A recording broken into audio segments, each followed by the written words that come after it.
ಬೆಂಗಳೂರಿನಲ್ಲಿ hit and run ಪ್ರಕರಣ ನಡೆದಿದೆ. ಜಯಮಹಲ್ನ 1ನೇ ಕ್ರಾಸ್ನಲ್ಲಿ ಈ ಘಟನೆ ನಡೆದಿದೆ. ಬೈಕಿಗೆ ಡಿಕ್ಕಿಯಾಗಿ ಎಳೆದೊಯ್ದಿರುವಂಥದ್ದು car. Hit and run case. ಬೈಕಿಗೆ ಡಿಕ್ಕಿಯಾಗಿ ಎಳೆದೊಯ್ದಿರುವಂಥದ್ದು ಕಾರ್. ಜಯಮಹಲ್ 1ನೇ ಕ್ರಾಸ್ನಲ್ಲಿ ನಡೆದಿರುವಂತಹ ಘಟನೆ. ಹಿಟ್ ಅಂಡ್ ರನ್ ಮಾಡಿ ಪರಾರಿಗೆ ಯತ್ನವನ್ನ ಮಾಡಿದ್ದ. ಆ ಕಾರ್ನಲ್ಲಿ ಕೂತ್ಕೊಂಡಂತವನು ಎಸ್ಕೇಪ್ ಆಗ್ಲಿಕ್ಕೆ ಪ್ರಯತ್ನ ಪಟ್ಟಿದ್ದಾನೆ. ಎಳೆದೊಯ್ದ ರಭಸಕ್ಕೆ ಕಾರಿಗೆ ಹತ್ಕೊಂಡಿರುವಂಥದ್ದು ಬೆಂಕಿ. ಆ ಬೈಕನ್ನು ಎಳೆದೊಯ್ದ ರಭಸಕ್ಕೆ ಕಾರಿಗೆ ಹೊತ್ಕೊಂಡಿತ್ತು ಬೆಂಕಿ. ಬೈಕ್ನ ಪೆಟ್ರೋಲ್ ಲೀಕ್ ಆಗಿ ಹೊತ್ಕೊಂಡಿರುವಂಥದ್ದು ಕಾರು. ಯಾಕೆಂದ್ರೆ ಅದು ಗುದ್ದಿದ ರಭಸಕ್ಕೆ ಪೆಟ್ರೋಲ್ ಟ್ಯಾಂಕ್ ಅಲ್ಲಿ ಇದ್ದಿದ್ದಂಥ ಪೆಟ್ರೋಲ್ ಲೀಕ್ ಆಗಿ ಕಾರಿಗೂ ಕೂಡ ಬೆಂಕಿ ಹೊತ್ಕೊಂಡಿದೆ. ನಿಮ್ಗೆ ತೋರಿಸ್ತಾ ಇದೆ ನೋಡಿ ಎಷ್ಟು ಫಾಸ್ಟ್ ಆಗಿ ಬಂದು ಗುದ್ದಿದಾನೆ ಅಂತ. ಫುಲ್ ಬೆಂಕಿ ಹೊತ್ಕೊಳ್ತು. ಅದಾದ್ಮೇಲೆ ಪರಾರಿಗೆ ಯತ್ನ ಮಾಡಿದ್ದಾನೆ ಎಸ್ಕೇಪ್ ಆಗ್ಲಿಕ್ಕೆ. ಆ ಬೆಂಕಿ ಹೊತ್ಕೊಂಡೇ ಇತ್ತು. ಆ ಗಾಡಿಲಿ ಇದ್ದಂಥವ್ನು ಏನಾದ ಗೊತ್ತಿಲ್ಲ. ಇನ್ನು RT ನಗರ ಸಂಚಾರ ಠಾಣಾ ವ್ಯಾಪ್ತಿಯಲ್ಲಿ ನಡೆದಿರುವಂಥ ಘಟನೆ ಇದು. ಆ ಗುದ್ದಿದ ರಭಸ ಹೇಗಿತ್ತು ಅನ್ನುವಂಥದ್ದನ್ನ ಆ ಬೆಂಕಿ ಹೊತ್ಕೊಂಡಿರುವಂಥದ್ದು ನೋಡೇ ಊಹಿಸ್ಬೋದು. ಚಿಕ್ಕದಾಗಿ ಗುದ್ದಿದ್ರಲ್ಲ ಪೆಟ್ರೋಲ್ ಟ್ಯಾಂಕ್ ಲೀಕ್ ಆಗಲ್ಲ, ಪೆಟ್ರೋಲ್ ಲೀಕ್ ಆಗಲ್ಲ. ತುಂಬಾ ಫಾಸ್ಟ್ ಆಗಿ ಬಂದು ಗುದ್ದಿದಾಗ್ಲೇ ಹಿಂಗಾಗೋದು.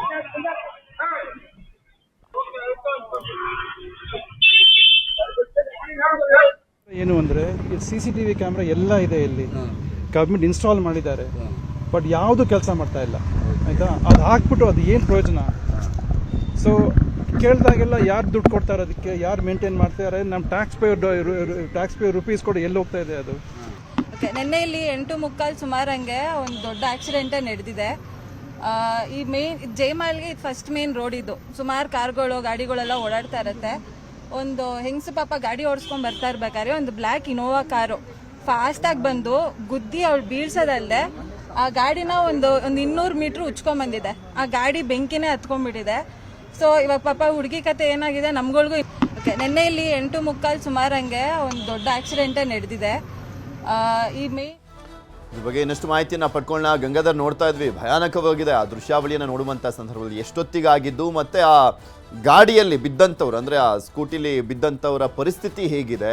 ಇನ್ನ ಅವ್ನು ಯಾರು ಗುದ್ದಿಸಿದಂಥವನು, ಏನು ಎತ್ತ, ಆತನನ್ನು ಏನಾದರೂ ಅರೆಸ್ಟ್ ಮಾಡಲಾಗಿದೆಯಾ? ಅದ್ರ ಬಗ್ಗೆ ಮಾಹಿತಿ ಇದೆಯಾ?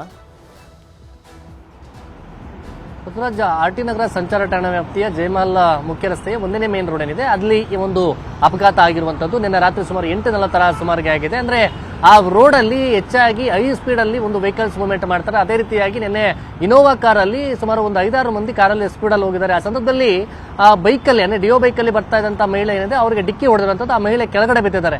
ಆದ್ರೆ ಬೈಕು ಕೆಳಗಡೆ ಸಿಕ್ಕಾಕೊಂಡ್ರು ಸಹ ಅದನ್ನ ಅದೇ ರೀತಿಯಾಗಿ ಬೈಕನ್ನೇ ಎಳ್ಕೊಂಡು ಸ್ಪೀಡ್ ಆಗಿ ಬಂದಿದ್ದಾರೆ. ಆ ಸಂದರ್ಭದಲ್ಲಿ ಸ್ಪಾರ್ಕ್ ಆಗಿ ಅದು ಪೆಟ್ರೋಲ್ ಟ್ಯಾಂಕ್ ಕೂಡ ಬೆಂಕಿ ಹೊತ್ಕೊಂಡಿದೆ ಅಂತ ಕೂಡ ಹೇಳಲಾಗ್ತಾ ಇರುವಂತದ್ದು. ಆ ಸಂದರ್ಭದಲ್ಲಿ CCTV ಗೊತ್ತಾಗುತ್ತೆ ಯಾವ ರೀತಿ ಸ್ಪಾರ್ಕ್ ಆಗಿ ಬೆಂಕಿ ಹೊತ್ಕೊಳ್ಳುತ್ತೆ ಅಂತೇಳಿ. ಆನಂತರ ಆ ಕಾರನ್ನ ಹಿಡಿದು ಎಲ್ಲರೂ ಕೂಡ ಸುಮಾರು ಜನ ಅದ್ರ ಒಳಗಡೆ ಇರ್ತಾರೆ. ಅವರೆಲ್ಲರೂ ಕೂಡ 3-4 ಜನ ಮಂದಿ ಓಡೋಗ್ತಾರೆ, ಎಸ್ಕೇಪ್ ಆಗ್ತಾರೆ. ಆ ನಂತರ ಮತ್ತೆ ಕಾರನ್ನ ಎಳ್ಕೊಂಡು ಅಲ್ಲಿಂದ ಅವ್ರಿಗೆ ಎಸ್ಕೇಪ್ ಆಗುವಂತದ್ದು. ಸದ್ಯಕ್ಕೆ ಈಗ ಆ ಚಾಲಕ ಯಾರು ಮತ್ತೆ ಒಳಗಡೆ 4-5 ಮಂದಿ ಯಾರಿದ್ರು ಅನ್ನೋದ್ರ ಬಗ್ಗೆ ಈಗ ಪತ್ತೆ ಕಾರ್ಯ ಮಾಡ್ತಾ ಇರುವಂತದ್ದು. ಈಗ ಆಲ್ಮೋಸ್ಟ್ ಈಗ ಕಾರ್ ಕೂಡ ಸಿಕ್ಕಾಕೊಂಡಿದೆ. ಅಂದ್ರೆ ಕಾರಲ್ಲಿ ಯಾರಿದ್ರು ಏನೋ ಅದ್ರ ಬಗ್ಗೆ ಗೊತ್ತಾಗಿದೆ. ಮತ್ತೆ ಆ ಬೈಕ್ ಏನು ಸೀಸ್ ಆಗಿತ್ತು, ಅಂದ್ರೆ ಸುಟ್ಟೋಗಿತ್ತು.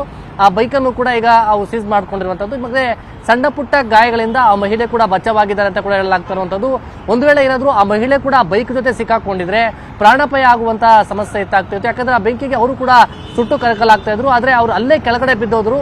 ಆದ್ರೆ ಕೇವಲ ಬೈಕ್ ಮಾತ್ರ ಎಳ್ಕೊಂಡ್ ಬಂದಂತ ಹಿನ್ನೆಲೆಯಲ್ಲಿ ಆ ಬೈಕ್ ಸುಟ್ಟು ಕರಕಲಾಗಿರುವಂತದ್ದು. ಸದ್ಯ ಅವರು ಖಾಸಗಿ ಆಸ್ಪತ್ರೆಯಲ್ಲಿ ಮಹಿಳೆ ಚಿಕಿತ್ಸೆಯನ್ನ ಕೂಡ ಪಡಿತಾ ಇರುವಂತದ್ದು. ಸದ್ಯಕ್ಕೆ ಈಗ RT ನಗರ ಸಂಚಾರ ಠಾಣಾ ವ್ಯಾಪ್ತಿಯಲ್ಲಿ ಈಗ ಕೇಸ್ ದಾಖಲಾಗಿದೆ. ಈಗ ಆರೋಪಿಗಳ ಪತ್ತೆ ಕಾರ್ಯ ಅಂದ್ರೆ ಯಾರು ಡ್ರೈವ್ ಮಾಡ್ತಾ ಇದ್ರು, ಹೇಗೆ ಬಂದ್ರು ಅನ್ನೋದ್ರ ಬಗ್ಗೆ, ಆ ಮಾಲೀಕ ಯಾರು ಅನ್ನೋದ್ರ ಬಗ್ಗೆ ಈಗ ಪೊಲೀಸರು ಮಾಹಿತಿಯನ್ನ ಕಲೆ ಹಾಕ್ತಾ ಇದ್ದಾರೆ.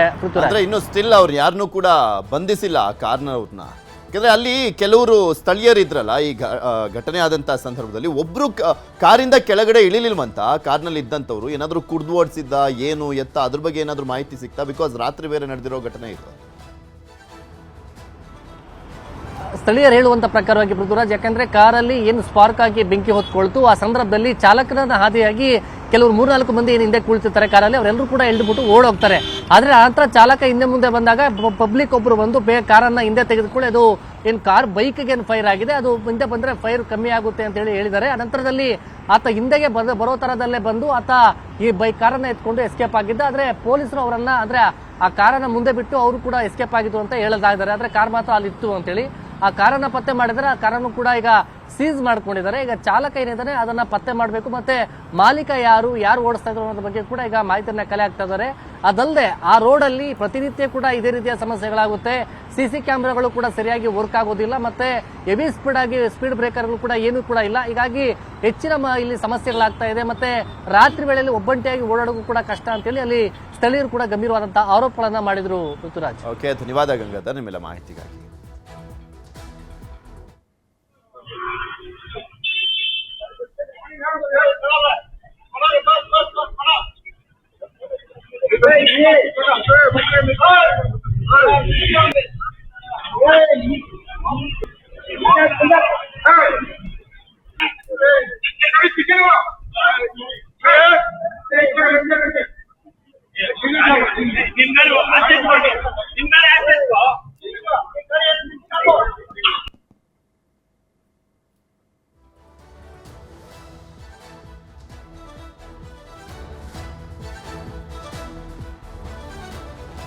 ದೃಶ್ಯಾವಳಿಯನ್ನು ನೋಡ್ಬೋದು, ಎಷ್ಟು ಫಾಸ್ಟಾಗಿ ಬಂದು ಗುದ್ದಿ ಸುಮಾರು 100 ಮೀಟ್ರ್ ಮೇಲೆ ಎಳ್ಕೊಂಬಂದಿದ್ನಂತೆ ತಪ್ಪಿಸ್ಕೊಳ್ಳುವಂಥ ನಿಟ್ಟಿನಲ್ಲಿ. ಆದರೆ ಬೆಂಕಿ ಹೊತ್ಕೊಂಡಿದೆ. ಅದಾದಮೇಲೆ ಕಾರಲ್ಲಿ ಇದ್ದಂಥವ್ರು